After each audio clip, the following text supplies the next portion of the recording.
right, so here we have just another rendering of the stuff we've been talking about. We have a polar head group on our lipid, we have a phosphate, we have a glycerol, and then we're connected to some fatty acid tails. Okay? Basic structure. And here's our easy drawing of it. Okay? So a bilayer is made of lipids only. In this figure here, we have our one phospholipid molecule. Why have I written 3 to 5 nanometers here? What did it say on the other slide? 35 angstroms, okay? So we're in the same sort of range, okay? Remember that there are 10 angstroms in a single nanometer. So here's sort of the simplified version of your cellular membrane. The reality is something that looks a little bit more like this.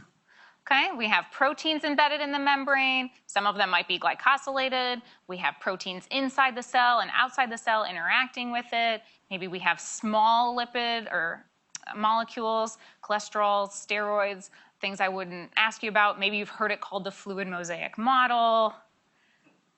There's a lot more complicated stuff going on. I won't ask you a ton of detail. The other thing to remember is that this isn't a static situation. So these things are moving. Things can happen laterally and kind of move laterally through the membrane. And there are different ways to capture that. But again, it's outside the scope of our class. The thing I care about most is that the composition of the membrane is going to determine its physical properties. Okay? So the length of those tails, the type of glycerophospholipid we're looking at will dictate the thickness of this bilayer or whatever the structure is.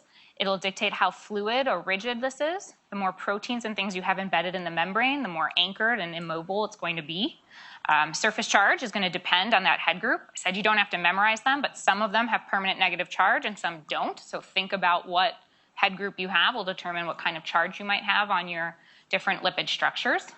And that charge is also going to influence the ability to interact with other molecules, as will fluidity or rigidity of these materials. That's going to depend on how it could interact with other stuff coming in.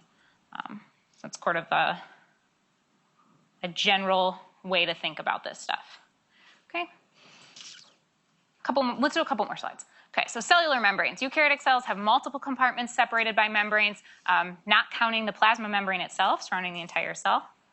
Lipid bilayers' primary cellular function is to enclose environments with specialized function. Okay, so these lipid bilayers are separating things that are doing different, have different roles in the cells. For example, mitochondria, the nuclei, the Golgi.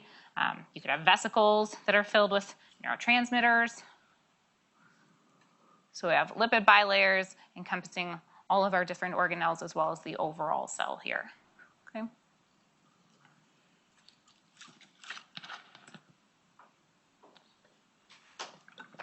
What all those different functions are is not, again, not for this class.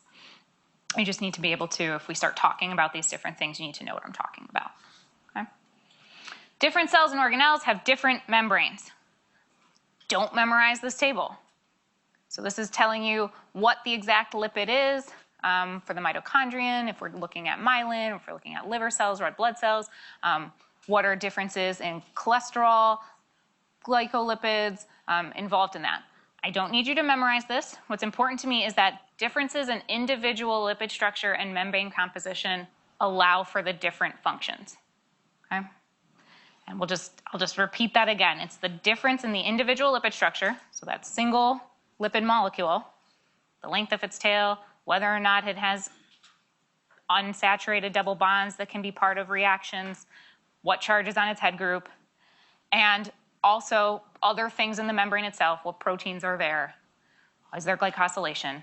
That'll influence what function it's involved in the cell and what types of physical properties it has. And so bacterial cell walls tend to be decorated. This is an example of a bacterial cell wall here. They're decorated with a lot of proteoglycans. Okay? But that's because that's a property that is needed for that type of cell. Okay? Again, do not